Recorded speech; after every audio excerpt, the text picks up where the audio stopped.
अस्सलाम वालेकुम नाज़रीन, MB न्यूज़ की कवर स्टोरी के साथ मैं हूँ राबील सैयद। बांग्लादेश और भारत के सफारती ताल्लुकात में नया मोड़, ढाका ने बड़ा कदम उठा लिया। तफसीलात के मुताबिक बांग्लादेश ने भारतीय दारुल हुकूमत नई दिल्ली में बांग्लादेश हाई कमीशन की कौंसलर और वीजा खिदमात मुअत्तल कर दी। नई दिल्ली में कायम बांग्लादेश हाई कमीशन ने सिक्योरिटी खदशात के पेश नज़र तमाम कौंसल और वीजा खिदमात ता हुक्म सानी मुअत्तल कर दी हैं। हाई कमीशन की जानिब से नोटिस बोर्ड पर जारी अलामिया में कहा गया है कि नागुज़ीर हालात के बाइस ये खिदमात आर्जी तौर पर बंद की गई हैं। निजी टीवी की रिपोर्ट के मुताबिक बांग्लादेश मीडिया का कहना है कि ये 2 दिन बाद सामने आया है जब कुछ अक़दाम इस वाक़ये के लोगों ने नई दिल्ली में बांग्लादेश के खारजी अमूर के मुशीर तौहीद हुसैन के मुताबिक इन्हें अरसी अतलात मासूल हुई हैं कि मुजाहिरीन की जानिब से हाई कमीशन रियाज हमीदुल्लाह को जान से मारने की धमकियां दे रहे हैं। दूसरी जानिब गुज़िश्ता रोज चटगांगा में इंडिया वीजा एप्लीकेशन सेंटर ने भी भारतीय असिस्टेंट हाई कमीशन के तरफ सिक्योरिटी सूरत हाल के बाइस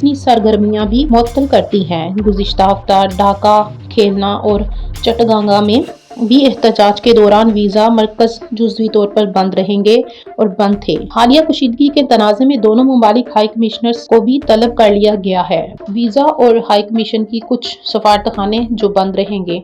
मजीद इस तरह की वीडियोस के लिए MB न्यूज़ चैनल को सब्सक्राइब करें।